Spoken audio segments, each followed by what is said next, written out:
کی نیروی دریایی اعلام کرده که اینها در حال پیشروی هستند، مرزهای ما در خطره. نیروی دریایی رو بارها و بارها اعلام کرده. از 7 ماه مونده 6 ماه مونده به شروع رسمی جنگ با عراق درگیر بودیم. میدونستیم جنگی داره شروع میشه. ارتش ما در جاهای دیگه هم درگیر بود.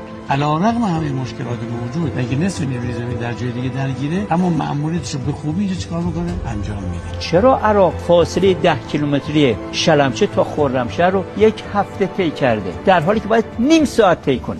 شما در بعضی جاها میشنوید میگن که ارتش در اوایل جنگ غافلگیر شد. کجای این غافلگیریه؟ دوم شهریور 2 تا سخوی عراقی رو ناو نقده آورده پایین. در دومین روز جنگ نیروی هوایی ما عملیات کمان 99 انجام میده با پرواز 140 فروند هواپیما. پدافند ما در همون روزهای اول جنگ چندین فروند هواپیماهای دشمن که حمله میکنن به جزیره خارک داره که منبع اقتصادی ما از بین ببرن منهدم میکنه. اونی که غافلگیر شده رژیم عراق و ارتش عراقه. فکر نمی‌کرد ارتش ایران اینجوری جلوشو میگیره.